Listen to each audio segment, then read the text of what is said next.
B by two A का whole square, और यहाँ पे एलसीएम ले लो, तो b square minus 4ac upon 4a square. ठीक है, इसको मिटा देना है ऊपर, तो क्या हो जाएगा a times x plus B by two A का स्क्वायर। ठीक है, और ये हो गया B square minus 4ac upon 4a square. सही है क्या? ठीक है, ब्रैकेट बंद, इसको मिटा दो, तो ये हो गया a times x plus b upon 2a का स्क्वायर माइनस, मैं इसको लिख रहा हूं अंडर रूट, या एक second, under root b square minus 4ac upon 2a का स्क्वायर। ठीक है, तो ये बेसिकली क्या हो गया, स्क्वायर में कन्वर्ट हो गया, है ना। तो इसलिए हम इस में ये जो प्रोसेस मैंने किया, this process is said to be the completing the square method. ठीक है, नोट कर लो यहां तक।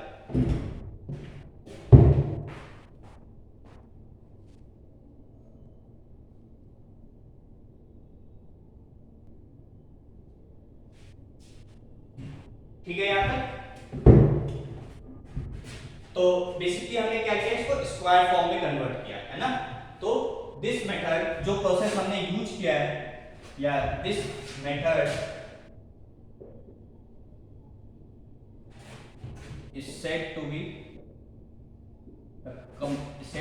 completing the square method, completing the square method। ठीक है, this method is said to be completing the square, complete square complete किए, ठीक है ना, इसलिए नाम पड़ गया कंप्लीटिंग द स्क्वायर मेथड। ठीक है, तुम्हें ध्यान होगा यदि तुम अच्छे से 10th में क्वाड्रेटिक पढ़े होगे, ठीक है, तो सीधा चालित फॉर्मूला करके एक था जो इसी तरीके से डिराइव किया जाता है। ठीक है ना, तो लिख लो पहले यहां तक। ठीक है, तो कहां से हमने स्टार्ट किया था, ax square plus bx plus c, है ना। दिस इज, देखो जब इसी को मैं सॉल्व कर रहा हूं तो क्या आ गया था, ये आ गया x plus b upon 2a का whole square minus under root b square minus 4ac upon 2a का स्क्वायर। ठीक है, यहां तक। तो देखो एक्चुअली मैंने इसी को सॉल्व किया है ना, कोई इधर एक अलग था एक्सप्रेशन तो नहीं था, तो this is basically this is equals to this always, तो ये आइडेंटिटी टाइप चीजें होती है, इसलिए हम यहाँ पे 3 इक्वल का साइन डाला, मतलब ये इक्विवेलेंट है इसके। ठीक है, ऐसा नहीं कि राइट हैंड साइड अलग है लेफ्ट हैंड साइड अलग है, हम इसको इसके बराबर शो कर रहे हैं, ऐसा नहीं हो रहा है ना। एलएचएस आरएचएस जैसी चीजें नहीं चल रही। ठीक है, ये एक्सप्रेशन है, मैं इसी को सिंपलीफाई करते गया हूं और ये एक्सप्रेशन ले आया, तो 3 इक्वल का मतलब ये वाला साइन लगा दो, तो दिस इज बेसिकली आइडेंटिटी, और कह सकते हो इक्विवेलेंट। ठीक है, नोट कर लो यहां तक।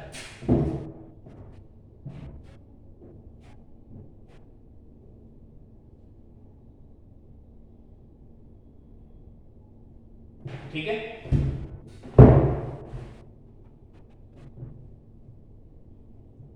अब देखो मैं एक टर्म डिफाइन कर रहा हूं डी, दैट इज डिस्क्रिमिनेंट,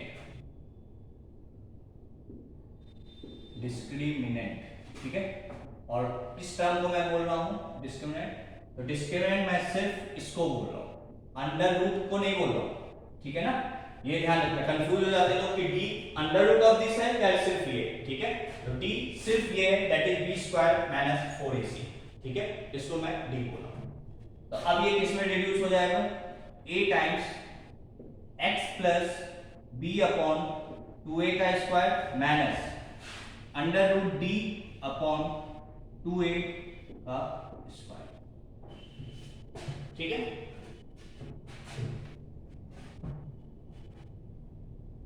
ये लिख लियो है ना।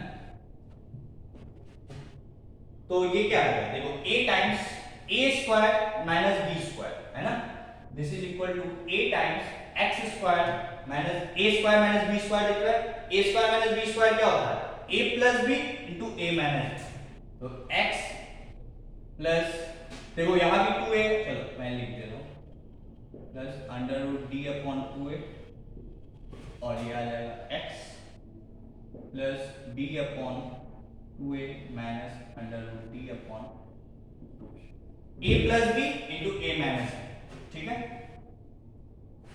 और क्या आ गया a टाइम्स x प्लस, मैं इसको कंबाइन करके लिख रहा हूं, तो ये हो जाएगा b plus under root D, और ये हो जाएगा x plus b minus under root D, ठीक है, नोट कर लो यहां तक।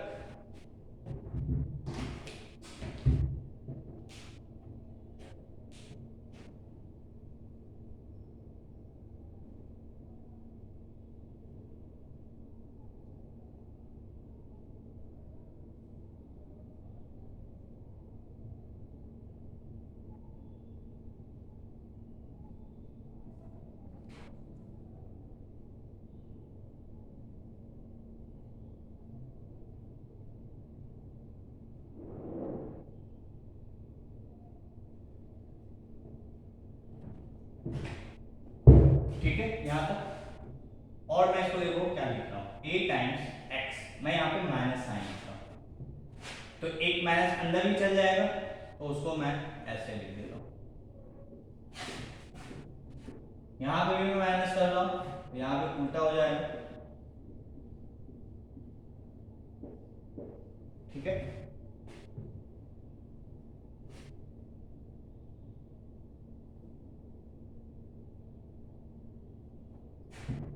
क्लियर, तो मैं यहाँ पे दो टर्म डिफाइन कर रहा हूँ, let alpha is equals to minus B minus under root D upon 2a and beta is equals to minus B plus under root D upon 2a, मैं इसको अल्फा बोल दिया और इसको बीटा बोला, किसी को भी अल्फा बोल दो, किसी को भी बीटा बोल दो, ठीक है, बस ये है कि दोनों अलग अलग अभी मुझे दिख रहा है, तो मैं दोनों को अलग अलग बोल रहा हूँ, अल्फा एंड बीटा, ठीक है।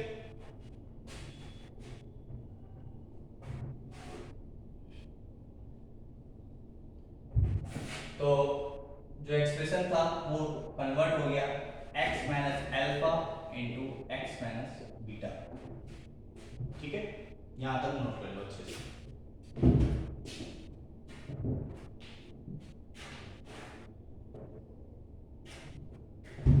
ठीक है,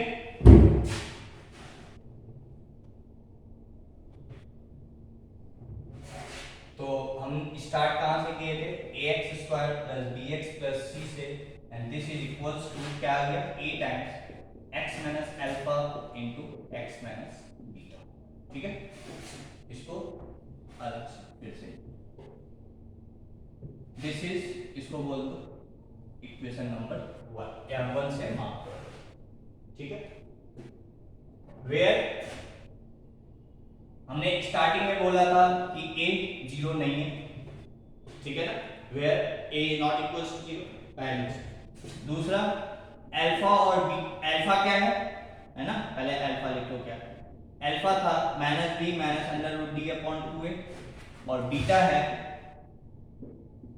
minus B plus under root D upon 2a, तो दोनों को यदि मैं कंबाइन करके लिखूं अल्फा बीटा को एक साथ, तो देखो यहां भी माइनस बी है, यहां भी माइनस बी है, डिनोमिनेटर दोनों का 2a है, बट यहां पे भी रूट डी दोनों जगह है, बट अंतर क्या है, यहां माइनस है यहां प्लस है, तो प्लस लिखेंगे तो ये आ जाएगा, माइनस लिखेंगे तो ये आ जाएगा, तो दोनों को कंबाइन करके मैं ऐसे लिख सकता हूं, ठीक है, नोट कर लेना,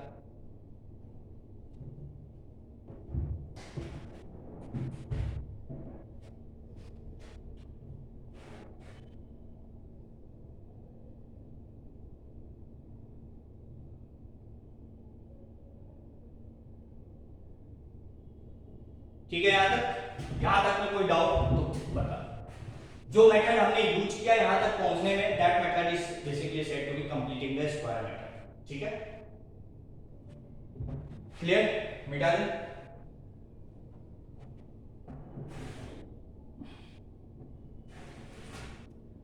अच्छा मुझे ये बताओ, सोच के जो भी मैंने प्रोसेस यूज किया, मैंने उसमें ऐसा कहीं कुछ यूज किया क्या कि ए और बी, ए बी सी जो है वो कांस्टेंट होना चाहिए? क्या मैंने इसका कुछ कहीं यूज किया है? मैं तो जो एक्सप्रेशन गिवन था उसी को लेके स्टार्ट किया। मतलब जो चीज मैंने सॉल्व किया है, तो नोट डाल के यहाँ लिखेंगे फर्स्ट पॉइंट, द इक्वेशन या द लिखो, ऐसे लिखो, इक्वेशन 1 इज वैलिड। मैंने एबीसी का कोई ऐसा यूज नहीं किया कि वो कांस्टेंट भी होना चाहिए या वो वेरिएबल होना चाहिए या वो कुछ भी होना चाहिए, सिर्फ मैंने इतना यूज किया कि ए जीरो नहीं होना चाहिए, दैट्स ऑल।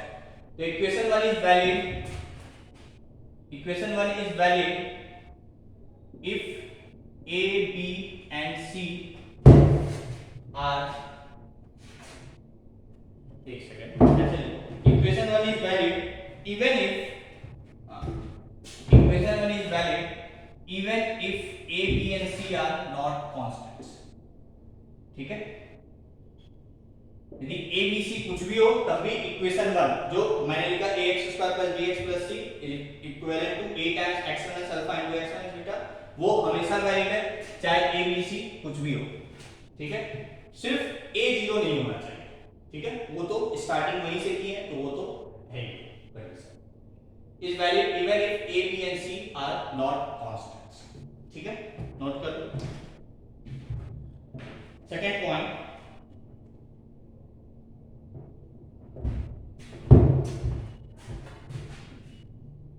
इफ, अब मैं बात कर रहा हूं यदि a b and c are constants, अब ये कांस्टेंट्स है तो ही मैं बात कर रहा हूं। ठीक है, if a b and c are constant and a is not equals to 0, ये तो है ही, and ax² plus bx plus c is equals to 0, then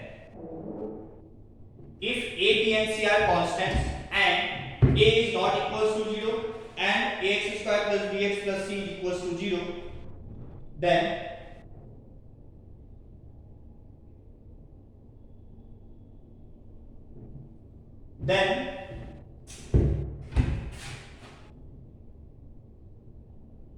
a times, तो ये जीरो है और इस एक्सप्रेशन को मैं किसके बराबर लिखा हूं, वही एक्सप्रेशन तो इसके बराबर है ना, तो ये इक्वल टू 0 हो गया। और ये इक्वल टू 0 होने का मतलब, क्योंकि a जीरो नहीं है तो या तो ये जीरो होगा या ये जीरो होगा, मतलब this equals to 0 implies either x equals to alpha और x equals to बीटा। ये जीरो होने का मतलब ये जीरो, मतलब ये लेफ्ट साइड में था वो जीरो, वही चीज तो ये मतलब ये जीरो होने का मतलब ये जीरो हो नहीं सकता, तो ये जीरो या ये zero, either x equals to alpha और x equals to beta. Note करो,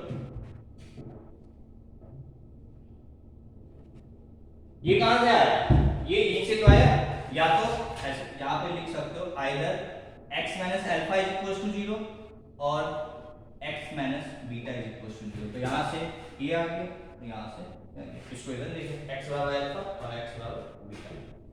ठीक है, मैं एकदम बेसिक से चल रहा हूं, ठीक है ना।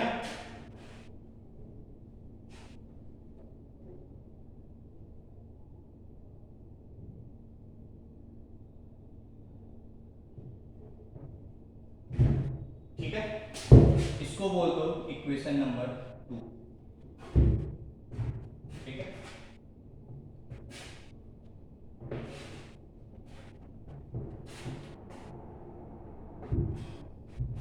तो यहीं पे आगे लिख लो, as a is not equals to 0, a क्या है, जीरो नहीं है, मतलब as a is not equals to 0 then as a is not equals to 0, hence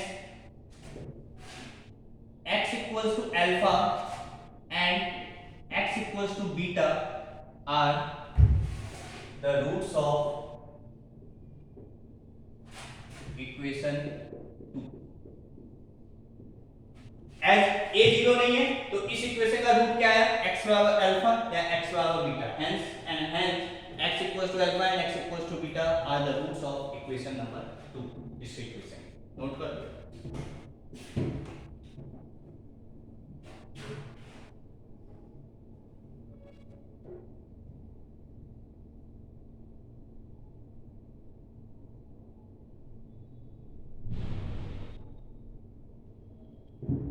ठीक है,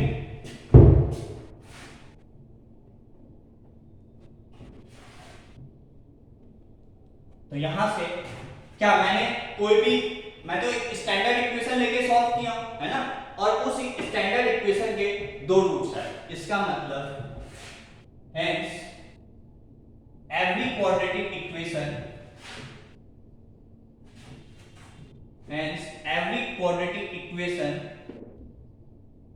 will have always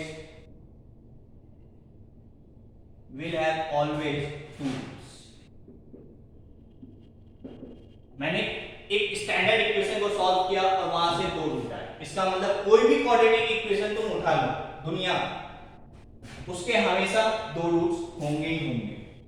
वो कैसा है उसका मैटर नहीं करता है, बट रूट्स की यदि बात की जाए तो दो रूट हमेशा होगा। ठीक है, नोट कर लो।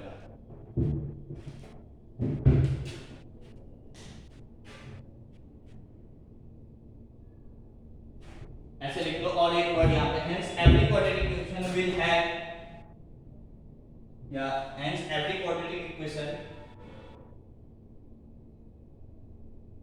have exactly two roots, ऐसे लिख लो, will have exactly two roots।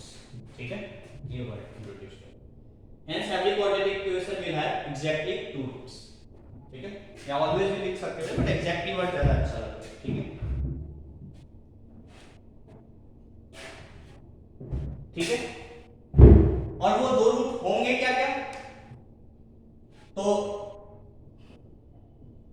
To roots are x equals to alpha and x equals to beta, है ना, और अल्फा बीटा है क्या, तो x बराबर अल्फा क्या था, minus B minus under root D by two A, ये अल्फा है, और बीटा क्या है, minus B plus under root D by two A. तो यार इसको कंबाइन करके लिखोगे तो क्या आ जाएगा, अल्फा और beta is equals to minus B plus minus under root D by two A. ये क्या है, टू रूट्स ऑफ क्वाड्रेटिक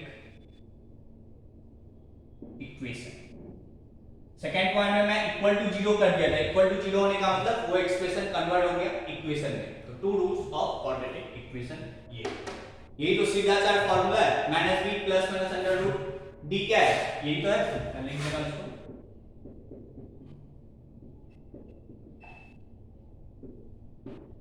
यही तो पढ़ते हो 10th में, minus B plus minus under root D square minus 4ac upon 2a, यही तो सीधा चार फार्मूला है। तो सीधा चार फार्मूला का ही बेसिकली हमने डेरिवेशन किया, ऐसे ही किया, ठीक है ना, क्लियर,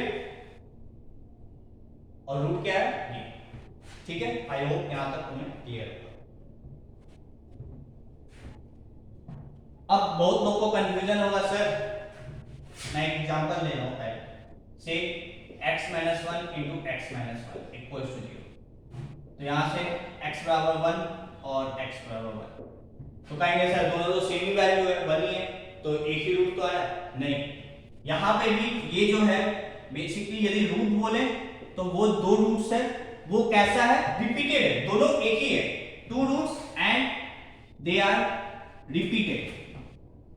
ठीक है, दे आर रिपीटेड, मतलब वन जो है वो दो टाइम्स रूट है, ऐसा नहीं कि वन एक रूट दो है दैट इज 1 1, ठीक है, बट यही पूछा जाता है कि सॉल्यूशन कितने हैं, दो रूट्स है बट सॉल्यूशन वन सॉल्यूशन, ठीक है, रूट 1 1 1 एंड 1 और solution that is x equals to 1, वो बोलेंगे एक ही, ठीक है, तो रूट्स दो है सॉल्यूशन एक है, यही समझना है, ठीक है ना।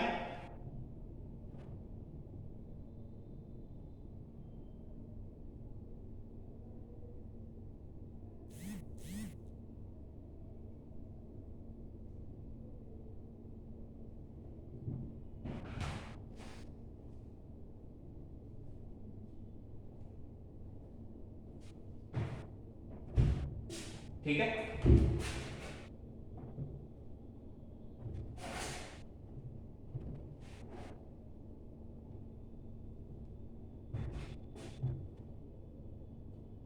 Clear.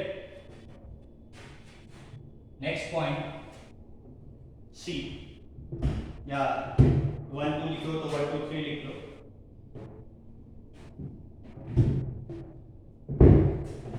Let A, B and C are constants and let A, B and C are constants and A is not equals to 0, then A times x square plus bx plus c is equals to A times, लिखो यहाँ, A times x minus alpha into x minus b। देखो अब मैं यहाँ पे क्या कहना चाह रहा हूं, जब तुम कोई भी फॉर्मूला लिखते हो, ये है ना, तो ये बेसिकली क्या है, एक जैसे ज्यादा अच्छा sin square x plus cos square x क्या होता है, 1। कोई भी x रखो तो ये बेसिकली क्या है, ये एक आइडेंटिटी है जिसमें तुम x की कोई भी वैल्यू रखो यहाँ पे वो हमेशा 1 देगा, ठीक है। या ये भी एक आइडेंटिटी है कि यहाँ पे कोई भी वैल्यू रखो, उसको इससे सॉल्व करो या इससे सॉल्व करो, दोनों तरफ से एक ही चीज आएगा। तो वही चीज मैंने इसी को तो सॉल्व करके ये निकाला है ना। तो ये जो एक्सप्रेशन जो मैंने लिखा है ये क्या है, एक आइडेंटिटी है, ठीक है। This is said to be identity. और आइडेंटिटी का मतलब क्या होता है, जैसे मैंने तुमको यहाँ बोला, यहाँ पे कोई भी x रखो हमेशा 1 मिलेगा, है ना। लाइक 5 रखो 6 रखो या एंगल में रख दो तो ये हमेशा 1 मिलेगा।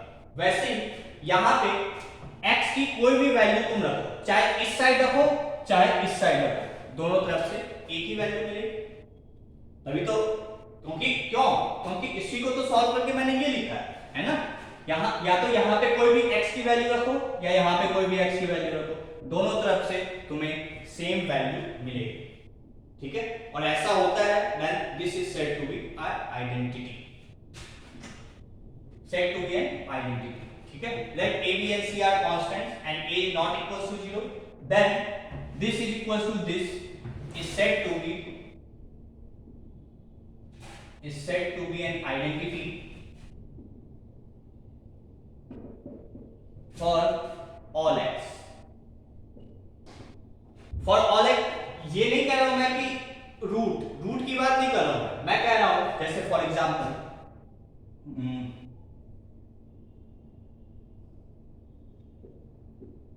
एक मिनट,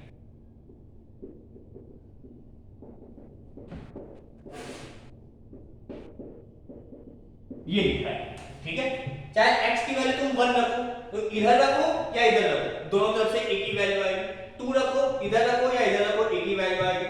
-2 रखो इधर से जो वैल्यू आएगी वही इधर से वैल्यू आएगी। -3 रखो इधर से जो वैल्यू आएगी वही इधर से वैल्यू आएगी। क्यों?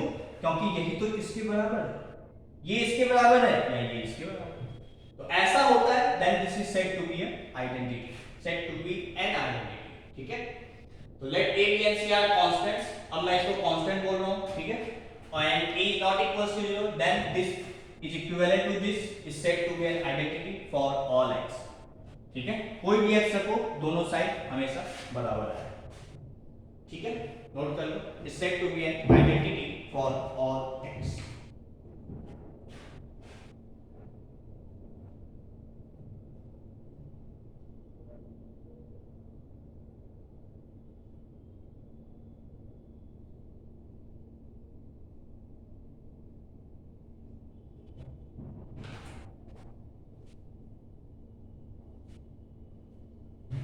ठीक है, यहाँ तक। अब डी पॉइंट क्या है, नाउ इक्वेशन 1 जो था, जो हमने 1 मार्क किया था, is an identity. Now equation 1 is an identity that is it will hold for every x, ठीक है। Equation 1 is an identity that is it will hold for every x, है ना, ठीक है, लिखो यहाँ पे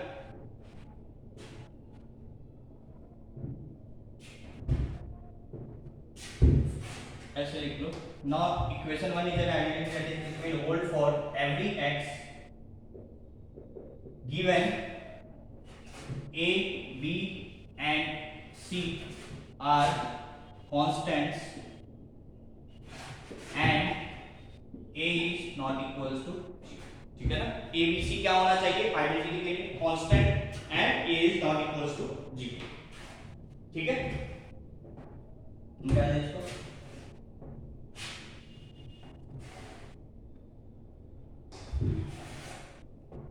इसी में कंटिन्यू होगा। Hence ax square plus bx plus c is equal to this, ये लिख सकते हैं, है ना। अब देखो मैं क्या कर रहा हूं, उसी के आगे hence this is equivalent to identity है, मतलब ये बराबर की। तो अब मैं इसको और सिंपलीफाई कर रहा हूं, तो ax square plus bx plus c is equivalent to, इसको मल्टीप्लाई कर दो तो क्या होगा x square minus alpha x minus beta x और प्लस अल्फा बीटा, ठीक है क्या। तो क्या आ गया ax square plus bx plus c is equivalent to a times x square minus alpha plus beta, x common ले लिए तो अल्फा प्लस बीटा आ गया प्लस अल्फा, ठीक है। a से मल्टीप्लाई कर दो तो ax square plus bx plus c is equivalent to ax square minus a times alpha plus beta into x plus a alpha beta, ठीक है। नोट करो यहाँ पे,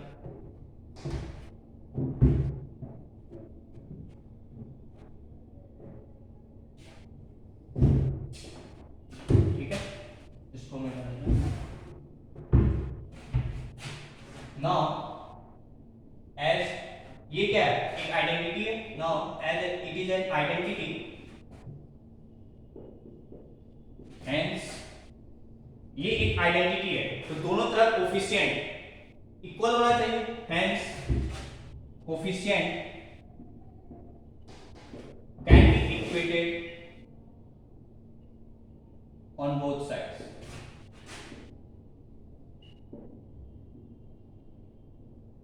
ये एक आइडेंटिटी है, मतलब जो इधर x स्क्वायर का टर्म है वही इधर होना चाहिए, ये तो मतलब हुआ, तभी तो बराबर होगा।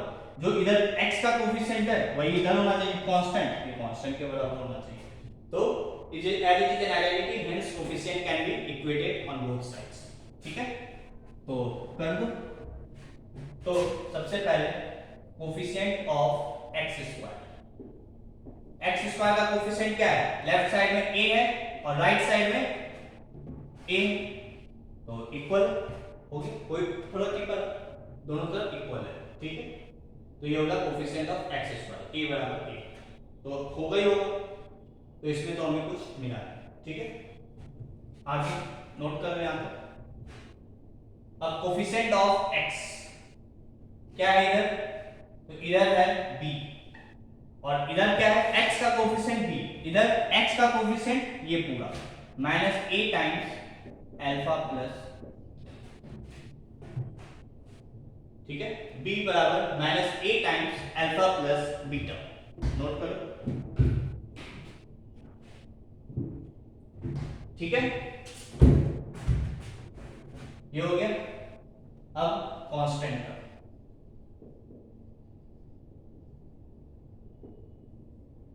इधर कांस्टेंट टर्म क्या है c, उधर अच्छा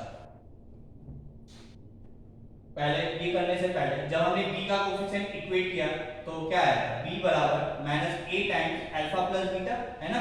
तो यहां से ये लिख लो अल्फा प्लस बीटा एक तरफ बाकी सबको एक तरफ, तो माइनस b अपॉन ये भी ऐड कर, ठीक है, clear. Next constant term, coefficient of constant, इधर क्या है c और उधर क्या है a alpha beta, with sign note करना है, ठीक है ना। यहाँ प्लस है यहाँ प्लस है, यहाँ माइनस था इसलिए पहले वाले में माइनस नोट किए थे, इसको मिटा दो। तो यहां से अल्फा इंटू बीटा बराबर क्या आ गया सी अपॉन ए। तो पहले वाले पॉइंट में अल्फा प्लस बीटा क्या आया था माइनस बी बाई ए, इसको भी हाईलाइट कर लेना, और अल्फा बीटा सी बाई, ठीक है, नोट कर लेना।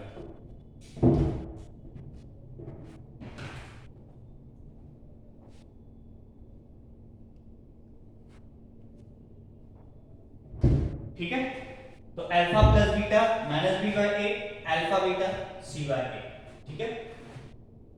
तो यही तक नोट करते हैं आज, फिर आगे नेक्स्ट क्लास में कंटिन्यू करते हैं, ठीक है। Thank you.